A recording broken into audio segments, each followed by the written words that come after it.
जो bank Nifty में मैंने स्ट्रीम करी थी आज, उसमें मैंने आपको यहाँ पर ऐसे यहाँ पर दिखाया था कि what can be it's bottom and it made the bottom. बहुत ही बढ़िया यहाँ पर पेशेंस का खेल हुआ है। आई ऑलरेडी टोल्ड कि जैसे कि यहाँ पर एक एरिया था मैंने आपको दिखाया था, बट ये भी पूरा नहीं होता, पहले इसने यहीं से पूरा करा, उसके बाद शायद अगली बार ये घूम के नीचे आए तो हमें दिखे यहाँ पर, है ना। तो ये बहुत ही अच्छा यहाँ पर एनालिसिस निकला था, बहुत ही बढ़िया, आप देख सकते हो। और ये एक बहुत क्लियर ब्रेकआउट है ऊपर की साइड बैंक निफ्टी में, ठीक है। बाकी इसमें जो भी था आप लाइव स्ट्रीम पे जाके देख लेना, जैसे जैसे इसमें मैंने एनालिसिस आपको करके बताया था उसमें आप देख सकते हो, ठीक है। और रही बात गोल्ड की, गोल्ड में भी आप देख सकते हो बहुत अच्छा मूव इसके अंदर लास्ट में निकल के आ गया था हमारे सामने, है ना। तो इसमें बहुत अच्छे रिवर्सल एरियाज वगैरह काम करे थे, चारों रिवर्सल, दोनों रिवर्सल्स एंड दोनों रिटेस्टिंग बहुत अच्छी तरीके से यहाँ पर एक्यूरेट काम करी थी, ठीक है। तो आप देख ही सकते हो। अब अब हम बिटकॉइन के बारे में देखेंगे, क्योंकि दोनों का मैंने कर दिया था ऑलरेडी। अब बिटकॉइन के बारे में देखेंगे और मैं आपको थोड़ा सा अपडेट भी दे देता हूँ गोल्ड का, ठीक है। सो चलो, 30 मिनट्स के टाइम फ्रेम पे गोल्ड पे मैं आ रहा हूँ एंड आई विल अपडेट 2 दिन पहले के जो मैंने यहाँ पर आपको स्ट्रक्चर्स बना के दिखाए थे, उसके बेसिस पे मैं क्या रिवर्सल देखने को मिला उस बारे में हम लोग बात करेंगे। ओके, सो टेलीग्राम चैनल पे अगर आप जाओगे तो वहाँ पर आपको अ, ये स्क्रीनशॉट दिख जाएंगे गोल्ड के, जो मैंने एनालिसिस करे थे उसमें। ये रहा वो पॉइंट ऑफ व्यू। इसमें मैंने आपको बताया था कि ये पूरा रीज़न ही रहेगा, एग्जैक्ट प्राइस नहीं रहेगा। मैंने आपको पहले ही बताया था इसमें कि बेंडिंग में क्या होता है, मार्केट एग्जैक्ट नहीं करती, वो अपने आप को घुमा फिरा के लेके, इसलिए मैंने आपको बेंडिंग के बारे में समझाया था कि अगर मार्केट ऐसे उठ रही है तो गिरती भी ऐसे ही, वो डायरेक्ट वी टाइप में नहीं गिरती, क्योंकि वी टाइप से उठी भी नहीं थी। समझाया था ना मैंने आप लोगों को। और यहाँ आपको क्या देखने को मिला है, पूरा एरिया एक रिवर्सल था, मैंने ऑलरेडी इसके बारे में बता दिया था कि आपको अगर एरिया मिलेगा तो वो रिवर्सल एरिया मिलेगा, बैंडेड वाला, वो आपको स्ट्रेट वी टाइप नहीं मिलने वाला। और आप देख सकते हो ये आपको रिवर्सल एरिया मिला है लेकिन स्ट्रेट टाइप नहीं मिला। ऐसे कंडीशन में मार्केट टैप करके नीचे कभी नहीं गिरती, वो अपने आप को घुमाती है। मैं ऑलरेडी 2-3 दिन से आपको ये समझा रहा हूँ, आज तुम्हारे सामने आ गया, ठीक है।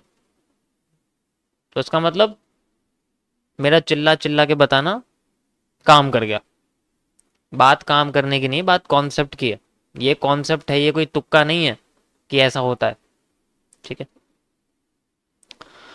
ओके, सो आप देख सकते हो इसमें मैंने आपको एक जनरली एक ही रीजन बताया था, but it's not the exact reason. मैं आपको बताया कि पूरा एरिया ही ये रिवर्सल है, तो मार्केट अपने आप को बैंड करके गई है, तो बैंड करके लेके आएगी, तो कोई एग्जैक्ट एरिया आपको नहीं मिलना। तो एक दो कैंडल मैं आपको बता दी किस तरीके से आपको कैंडल फेलियर्स देखने को मिलेंगी, ठीक है।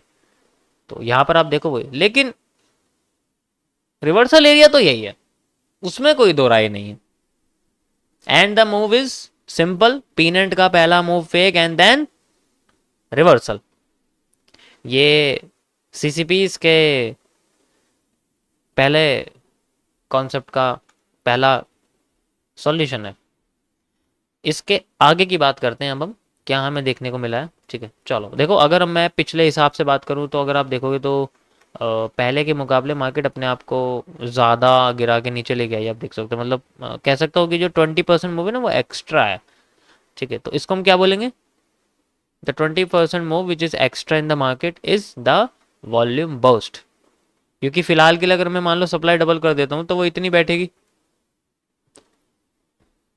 ऑब्वियस सी बात है वो इतनी बैठेगी। और अगर वो इतनी बैठेगी तो उसे अपने आप को या तो 50% पे लाना पड़ेगा, उससे पहले अगर रिवर्स करके, इसका मतलब वॉल्यूम बर्स्ट। अभी ये कहाँ पर है, वॉल्यूम बर्स्ट पे, तो अपने आप को रिवर्स करके दोबारा ऊपर लेके जाती है, तो ये मूव हमें देखने को मिल सकता है। बट कोशिश रहेगी कि इस बार ये हमें हाफ दिखे। पता है क्यों, क्योंकि पहले जब ये मूव बनाता था लेकिन उसके बाद ये मूव हो गया 2x, तो अगली बार ये दोबारा से 1x होना चाहिए ताकि एक हेड एंड शोल्डर बन जाए। पहली कंडीशन मेरी अकॉर्डिंग टू दिस ये रहेगी, बस और कुछ नहीं रहा। इसके लिए मैं यूज़ करने वाला हूँ स्पेशली डिमांड को, यानी कि अगर मुझे यहाँ पर एक हेड एंड शोल्डर चाहिए तो मुझे यहाँ पर एक आधी डिमांड चाहिए। आप इसको पिरामिड भी बेस बोल सकते हो, लेकिन पिरामिड में क्या होता है, वो बड़े बड़े या छोटे छोटे होते चले जाते हैं। यहाँ पर बड़े बड़े नहीं हो रहे, बस वो ये है कि एक छोटा एक बड़ा फिर एक छोटा, ठीक है। तो अब इसको अब यहाँ से यहाँ तक का एरिया है, नहीं 3x नहीं हो सकती ना, 3x क्यों हो जाएगी? पिछला स्ट्रक्चर आपने नोटिस किया? एक बार ये देखना जरा, ये क्या है? ये रिपीटिंग ऑफ स्ट्रक्चर है, बस ये बड़ा हो गया है थोड़ा सा, ये जो है ना, ये थोड़ा सा बड़ा हो गया और कुछ नहीं है। यही इसको रिपीट करके दे रहा है, रिपीट करके दे रहा है, रिपीट कर सकता है। समझ आया? बिल्कुल। तो मुझे अभी डिमांड मेजर करनी है इसकी, और इसका आधा पार्ट यहाँ लगा देना है ताकि मुझे एक रिवर्सल दिखे। ठीक है, लेकिन अभी यहाँ पर मुझे ये नहीं पता कि एग्जैक्ट यहाँ से रिवर्सल आएगा, तो उसके लिए पहले मेज़र करना पड़ेगा कि हमें एग्जैक्ट यहीं से ही मेज़र करना है या फिर थोड़ा ऊपर से या थोड़ा नीचे से, ये देखना पड़ेगा हमें। ठीक है, तो इसके लिए मैं यूज़ करने वाला हूँ यहाँ पर पिछली वाली सप्लाई को, लाइक दिस। ठीक है, ऐसे ऐसे वाला हिस्सा हमारे पास। ठीक है, तो आप देख सकते हो इसके हिसाब से जो मार्केट में रिवर्सल एरिया था वो यहाँ था, लेकिन ये अभी नीचे वॉल्यूम बर्स्ट के अंदर है ना। जब तक ये अपने रिवर्सल एरिया पे नहीं आएगी, कोई बुलिश पैटर्न नहीं देगी, मैं तब तक इसका डिमांड का आधा एरिया नहीं मेजर करने वाला। पेशेंस, बस पेशेंस। क्योंकि अगर ये वहां नहीं आई, इसका मतलब मुझे सप्लाई को डबल करना पड़ेगा, ऑब्वियस सी बात है। पहली, दूसरी, तीसरी कंडीशन साथ में बता रहा हूँ क्या हो सकती है मेरे हिसाब से।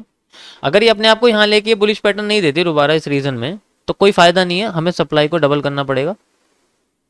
अगर ये डबल करती है तो सप्लाई के 3 जोन्स निकल के आते हैं, तुम्हें तो पता है, एक ये है ही, एक इसका जो है 50% रीजन निकल के आता है, एंड देन एक इसका 100% रीजन निकल के आता है। पहली कंडीशन इनमें से कुछ भी हो सकती है, और अगर ये यहाँ आती है तो फिर हमें डिमांड को मेजर करना है, जो कि हो सकती है हमारी।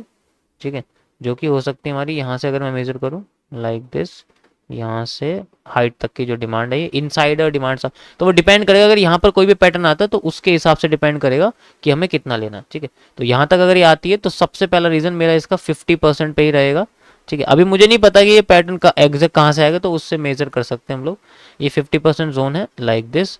ठीक है, परफेक्ट। ये रही मेरी मैपिंग। पहली, दूसरी, तीसरी कंडीशन अकॉर्डिंग टू ये रहेगी, सारी एक्सप्लेनेशन मैंने कर दी कि अगर मार्केट अपने आप को ऐसे करके दिखाती है तो we have the structure of this.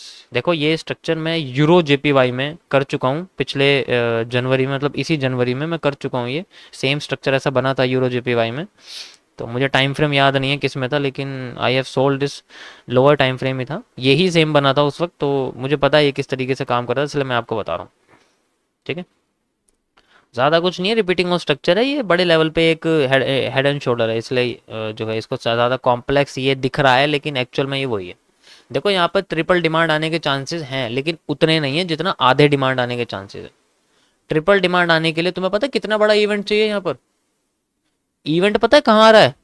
जहां में हमारी डिमांड आधी पे आधी हो रही है, आधे इवेंट पे डबल डिमांड होगी या नीचे आएगी, खुद दिमाग लगाओ। वो मैं ऐसे नहीं कह सकता कि जनरली वो डिमांड आधी करके नीचे कर देगा, भाई ये इवेंट के ऊपर डिपेंड करेगा कि इवेंट नेगेटिव में है पॉजिटिव में। अगर पॉजिटिव में है तो इसका मतलब, नेगेटिव में है तो इसका मतलब, तो यानी कि डिमांड डबल होनी होनी, ये तो इवेंट के दिन ही पता लगेगा। लेकिन तब तक अपना कुछ मूव तो ये दे, हमें पता तो चले कहाँ जा रही है ये, कम से कम। अगर ये नीचे आती है तो यहाँ से फिर दिखती है, अगर और नीचे आती है तो फिर आधी दिख के फिर, तो वो डिपेंड करेगा इन लेवल्स के पैटर्न के ऊपर। अभी ये कहीं पर भी नहीं, अभी ये वॉल्यूम बर्स्ट पे है, तो जब तक ये किसी एक लेवल पे नहीं जाती तब तक हमें कोई डिसीजन यहाँ पर नहीं पता लगेगा कि इसका अगला स्ट्रक्चर क्या बन सकता है। समझ आया सभी को? Got it? Got it. कोई बात नहीं, जब ये बनता रहेगा ना मैं तुम्हें दोबारा समझा दूंगा इसको, पॉइंट टू पॉइंट पे, हर 4-5 कैंडल बाद जैसे ही बनेगा मैं अपडेट देता रहूंगा इसका। मज़ा आएगा इसे सॉल्व करने में, क्योंकि ये बहुत चैलेंजिंग है, और चैलेंज लेना तो मेरे खून में है। जब तक चैलेंज नहीं मिलेगा, क्योंकि सिंपल तो आराम से सॉल्व हो जाएंगे, ऐसे उल्टे सीधे सॉल्व करने में तो मज़ा आता है। ये भी तो पता चलेगा साइकोलॉजी के बारे में कि वो कैसे काम कर रही, कैसे नहीं काम कर रही। सिंपल तो कोई भी सॉल्व कर देगा, लगाया चेंज ऑफ करेक्टर बन गया। ऐसे में मज़ा आएगा ना, ऐसे में आएगा मज़ा, तो इसे देखेंगे कैसे बनेगा ये बढ़िया वाला। ठीक है, गॉट इट? Got it.